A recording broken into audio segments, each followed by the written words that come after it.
The morning on Maple Street began with its usual tranquility.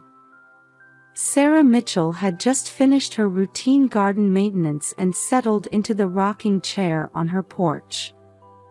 The cool autumn breeze gently caressed her graying hair. "Good morning, Sarah." A woman in jogging attire waved as she walked by. For Sarah, who had spent 35 years teaching elementary school, such friendly greetings were part of daily life. Many of her former students were now raising their own children on Maple Street. "Oh my, look at the time." Sarah checked her watch and quickly stood up. Tuesdays and Thursdays were her days to take her grandson Lucas to Happy Kids Daycare Center. Her eyes fell on the family photo displayed in the entryway, showing her son James, his wife Emily, and Lucas with his adorable smile. James had become a mid-level project manager at Boston Tech, while Emily worked from home as a web designer. With both parents busy on Tuesday and Thursday mornings, Sarah had made it her habit to handle the daycare drop-offs. "Grandma." Lucas's energetic voice echoed as he bounded down the stairs. At just 5 years old, he had an extraordinary ability to bring smiles to everyone around him. "Lucas, put your coat on. It's a bit chilly this morning." Sarah picked up his blue coat and helped him into it gently. Happy Kids Daycare Center was a cheerful building nestled in a quiet residential area. Known for its 15 years of trusted service to the community, it had become a neighborhood institution. "Good morning, Sarah." Kate Wilson, the head teacher, greeted them with her usual gentle smile. She was well respected by parents for her mild temperament and proven childcare skills. "Miss Kate." Lucas ran happily toward Kate. The sounds of children who had already arrived could be heard from inside. Full of energy as always. Kate gently patted Lucas's head while smiling at Sarah. Just then, an unfamiliar young teacher appeared. "Good morning. I'm Jessica Miller. I'm starting work here today." The teacher, who appeared to be in her mid-20s, introduced herself with a somewhat nervous expression. Her neat appearance and sincere demeanor conveyed her enthusiasm for the job. The new name tag around her neck gleamed under the fluorescent lights. "Jessica, this is Lucas. You'll be in charge of him today." Head teacher Kate explained rather hastily before quickly heading to the office. There was something unsettled about her manner. Miss Kate. What about the children with allergies?" Jessica called out anxiously, but Kate's response was surprisingly brief. "The basic precautions are written on the whiteboard in the staff room. Handle things as they come up." Sarah felt a slight unease at this dismissive response. Usually, Kate would give new staff much more detailed instructions, especially regarding children's health matters. She was known to be almost overly cautious about such things.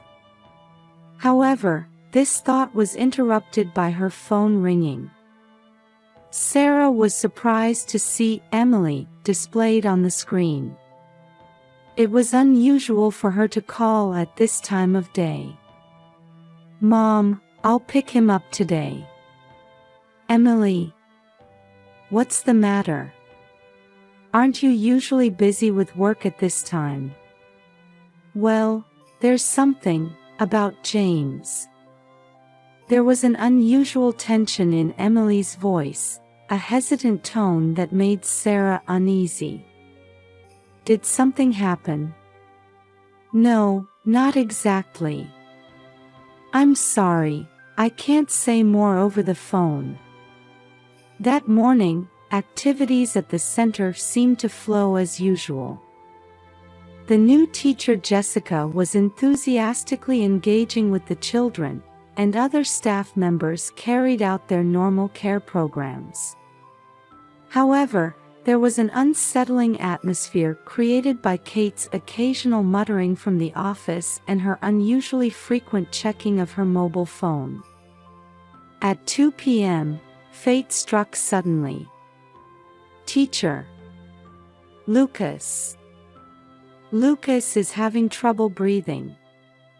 A sudden cry echoed through the facility during snack time. The new teacher Jessica was holding Lucas, who had turned pale. His small body was shaking violently, and his lips were beginning to turn purple. His breathing is labored. His color isn't good. Someone help. Jessica's voice trembled with panic. The surrounding children began crying anxiously, and the center quickly descended into chaos. While other teachers rushed to help, Kate was nowhere to be seen. At 2:15 p.m., emergency services were called. As the sound of sirens approached, the center's phone wouldn't stop ringing with concerned parents' inquiries. At 2:25 p.m., the police arrived unexpectedly early. Usually, ambulances arrive first, but for some reason, police vehicles were the first on the scene. Uniformed officers quickly entered the facility and headed for the office. At 2:30 p.m., Sarah's phone rang. Mom. Come quickly. Lucas. Lucas. Sarah's heart pounded at Emily's distraught voice. Seeing her usually composed daughter-in-law so upset made it impossible not to imagine the worst. Emily, stay calm. I'm coming right now. The moment she hung up, Sarah jumped into her car.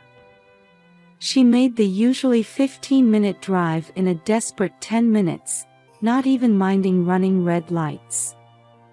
When Sarah arrived at the facility, she was met with the unusual sight of 3 police cars lined up. Worried parents had begun gathering in the playground, and uniformed officers stood at the entrance, restricting access to authorized personnel only. Mrs. Mitchell.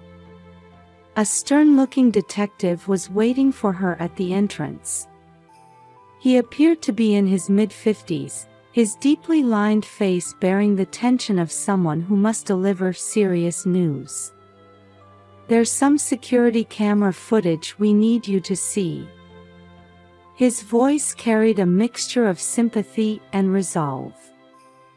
Led by the detective to a small surveillance room, Sarah entered a windowless space where multiple monitors cast a bluish light. A young female detective was checking timestamps while operating a keyboard. You need to see this. The footage displayed on the monitor would change Sarah's world forever. It can't be. Covering her mouth with trembling hands, Sarah was transfixed by the footage. It revealed an unbelievable reality, the image of her son James, the head teacher Kate, and undeniable evidence of a relationship that should never have existed. From outside, the sound of approaching ambulance sirens could be heard. This is footage from 9:15 a.m. this morning. The detective pointed to a monitor showing Kate at a computer in the office, operating it in a clearly agitated manner, quite different from normal business operations.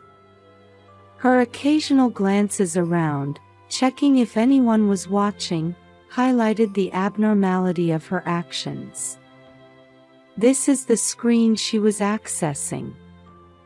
Another monitor displayed the center's child management system.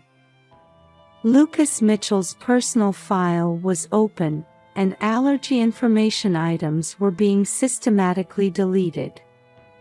The red warning text reading, "Peanut allergy, severe," disappeared with the cursor's movement.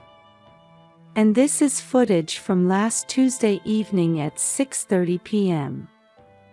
Sarah's eyes fell upon two figures meeting secretly at the facility's back entrance.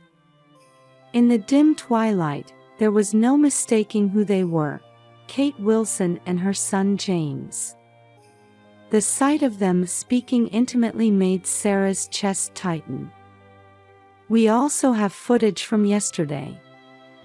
The next images showed the two arguing intensely. Though there was no sound, Kate could be seen crying and pleading while James shook his head in distress. "Mrs. Mitchell, I apologize, but there's more evidence we need to show you." The young detective handed over a tablet showing screenshots of message app conversations. "This can't be the end. What we had was special. Should I tell Emily, or will you? Please, reconsider." 6 months of inappropriate messages. And the final message from 3 days ago. "Stop contacting me. This was all a mistake." Sarah's knees gave out. The young detective rushed to support her as she collapsed into a chair. "My son, how could my son?" Her hands wouldn't stop shaking. Waves of intense anger and deep sorrow washed over her. "Currently, suspect Kate Wilson is voluntarily cooperating with our investigation." The veteran detective's voice seemed to come from far away. "What about Lucas? My grandson?" The female detective gently responded to Sarah's barely whispered words. "The paramedics have arrived and administered first aid. We've been informed his condition is stable." While feeling slight relief at these words, Sarah's mind was still in turmoil. A trusted teacher's premeditated harmful act. Her son's affair. And above all, the fact that her beloved grandson had been put in danger. In the corner of the room, the young detective was checking computer operation records. According to the system logs, suspect Wilson accessed Lucas's health records multiple times over the past week. Everything was connecting. The inadequate handover to the new teacher. Emily's strange phone call. And the oddity in Kate's behavior today. "Mrs. Mitchell." The veteran detective began carefully choosing his words. "Your grandson's accident was no coincidence. This was clearly an intentional." Before he could finish his sentence, the room's door burst open. "Mom!" It was James's voice. He stood there out of breath, his appearance disheveled, quite different from his usual neat suit and tie. Sarah turned slowly toward her son. Her eyes held a mixture of sadness, anger, and deep disappointment. In the heavy atmosphere of the surveillance room, James slowly sank into a chair against the wall. His expression mixed fear of the truth he must now tell with resignation to the inevitable confession. "I'll tell you everything." James's hoarse confession went back to a rainy evening 6 months ago. It was a day when he was later than usual for pickup. An important presentation at Boston Tech had run long, and he didn't arrive to pick up Lucas until after 6 p.m. The facility was already quiet, with head teacher Kate the only staff member remaining. From that day, things gradually changed. James's voice trembled. She was such an understanding listener. She would hear my work complaints, sometimes offer precise advice. Police investigation revealed that their secret meetings gradually became more frequent. What started as casual conversations at the facility evolved into meetings at nearby cafes. And then, one day in August, they crossed a line that should never have been crossed. But it was wrong. James covered his face with both hands. Thinking about Emily was torturous. Every time I saw Lucas's face, I felt like my chest would burst with guilt. Meanwhile, Kate's behavior had also changed day by day. Her initial composure disappeared, gradually turning into obsessive behavior. The facility staff had begun to notice changes in her demeanor. According to the suspect's statement, the young detective explained while looking at documents, she wanted to continue her relationship with Mr. Mitchell so desperately that she planned to destroy his relationship with his wife. Kate's plan was meticulous. She deliberately assigned the new teacher Jessica to Lucas's care while omitting crucial information during the handover. She deleted allergy information from the system, ensuring an allergic reaction during snack time. Then she intended to frame it as Emily's neglect of parental duties. When I tried to end the relationship, Kate changed completely. James's voice broke. I never imagined she would, that Lucas. How could you not notice? Sarah's quiet but anger-filled voice resonated. You're his father, aren't you? How could you not notice your child was in danger? The security camera footage revealed even more shocking facts. Images of Kate altering Lucas's personal file in the office. Scenes of her deliberately giving incorrect instructions to the new teacher Jessica. And the decisive moment when she secretly mixed peanut oil into the snacks. Our investigation has shown. The veteran detective continued quietly.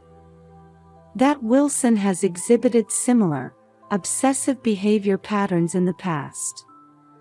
She was forced to resign from her previous childcare facility due to a relationship with another father.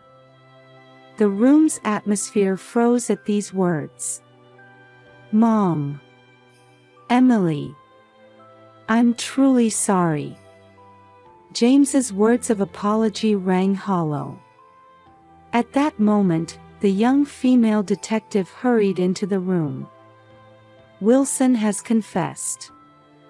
Everything, the details of the plan, the motive.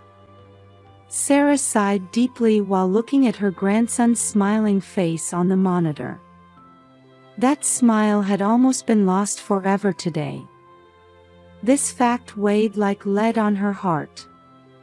In her interrogation, she stated. The detective read from the statement, the words hanging heavy in the air. I deserve happiness too. But James, he only had eyes for Emily. So I. In the corner of the room, James just hung his head in silence. The weight of his irreparable mistake bore down heavily on his shoulders. In a small interview room at the police station, Emily clutched a coffee cup with trembling hands. The afternoon sunlight streaming through the window illuminated her exhausted expression. Actually, I had noticed. Her voice quivered slightly. I noticed James's behavior changing bit by bit. It started with subtle changes. Overtime increased, and his return home gradually became later. Even on weekends, he frequently checked his email, sometimes distracted by messages from someone. He kept his phone close, his expression strangely tense when looking at the screen. At first, I thought he was just busy with work. Emily looked out the window. But somehow, Lucas's pickup days had become only Tuesdays and Thursdays. Kate's change in attitude was also obvious to her. The head teacher, who had once been warm and friendly, gradually became cold toward her. While maintaining intimate conversations with other parents, she clearly treated Emily differently. It was last week. Emily's voice grew quieter. When I went to pick up some documents from the daycare, I happened to overhear their conversation.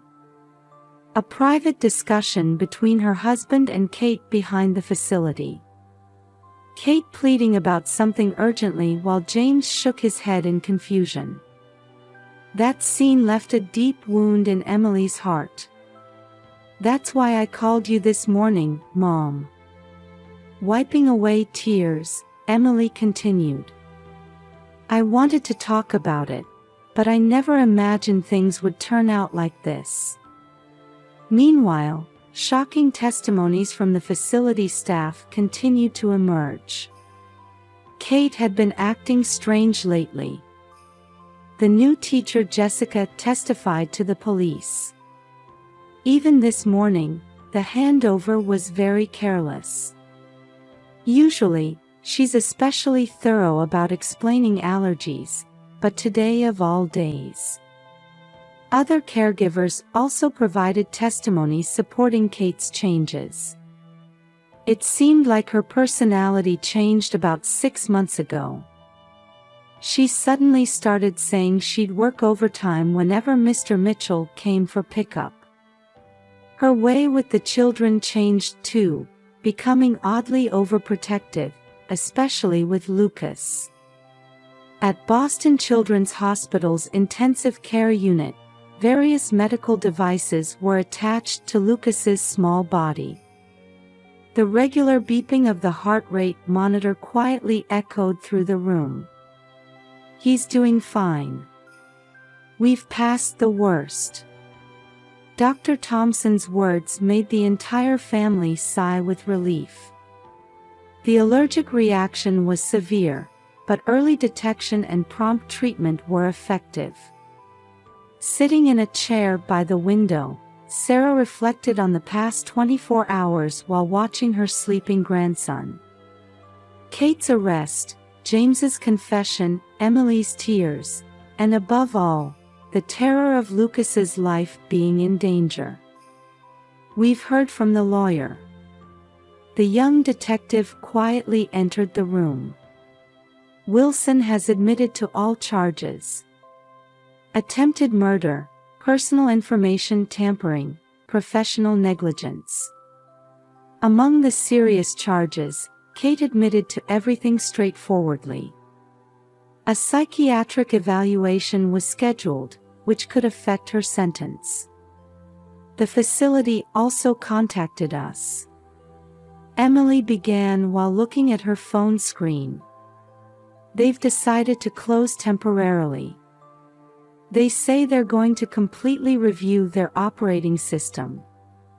Happy Kids Daycare Center was facing a major turning point because of this incident. An emergency explanation meeting was held for parents, and preventive measures were proposed.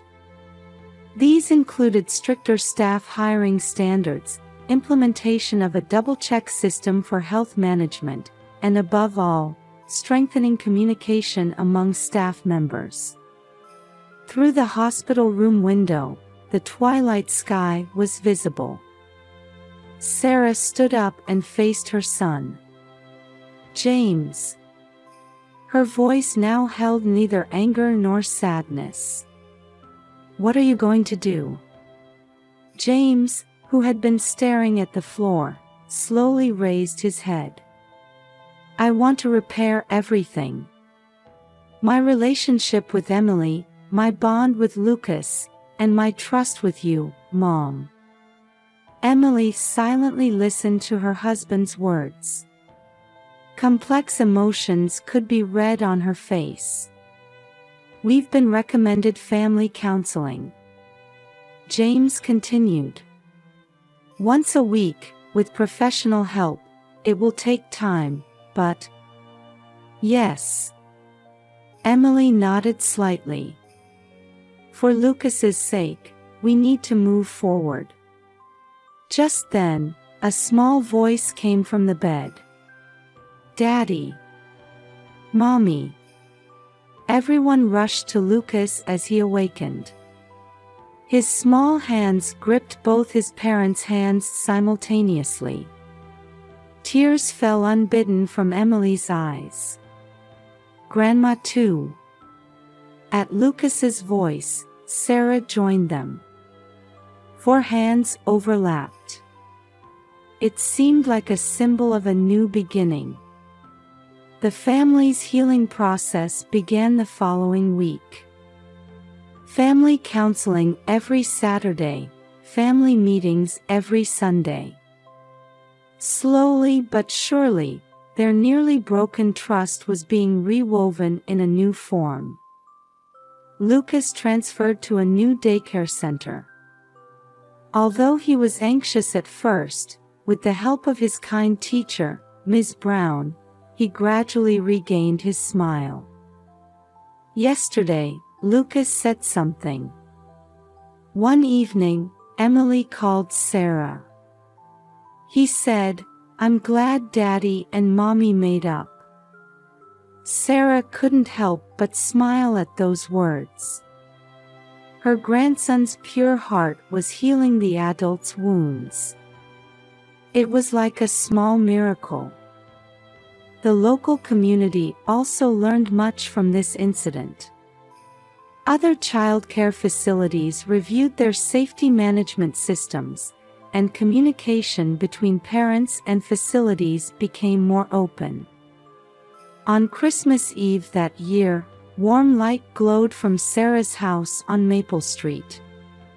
Outside the window, small snowflakes were falling quietly. "Grandma, what's this ornament?" In front of the Christmas tree, Lucas held up an old angel decoration. "Oh, that." Sarah crouched next to her grandson. "Your daddy made that when he was 5 years old. Just the same age you are now." From the living room came Emily's gentle laughter. In the kitchen, James was helping with dinner preparations, occasionally catching Emily's eye and sharing gentle smiles. It was a peaceful scene that would have been unimaginable 3 months ago. "Hey, Grandma." Lucas suddenly looked up at Sarah with a serious face. "Will Daddy and Mommy not fight anymore?" Sarah gently stroked her grandson's head as she answered. "Well, sweetie. They both think of you first, above everything else. So yes, they'll be all right." The weekly family counseling sessions continue. Regaining damaged trust isn't easy, but Sarah finds hope in seeing the 3 of them facing it together sincerely. At his new daycare center, Lucas has completely regained his cheerfulness. Reports from Ms. Brown that he's the class favorite and especially loves drawing time bring smiles to the family's faces. "Everyone, dinner's ready." At Emily's call, the family gathered at the table. Traditional Christmas dinner was laid out. The aromatic smell of roasted turkey filled the room. "Before we say grace," James began quietly, "I want to say something to everyone." All eyes turned to him. "Thank you all for these past 3 months. Emily, Mom, and Lucas. His voice carried deep remorse and new determination. I know there will still be challenges ahead. But I will never again betray my precious family. Emily silently took her husband's hand. The gesture suggested the budding of forgiveness and trust. Yes. Let's eat. Lucas's bright voice broke through the solemn atmosphere. Outside the window, the snow was falling harder. The Christmas tree lights cast a warm glow across the room. The old angel ornament swayed gently, as if watching over this family's new chapter. The scars haven't completely healed yet. However, new bonds were definitely beginning to sprout. It was a priceless gift that only a family who had overcome trials could receive. This winter night became a witness to such small miracles.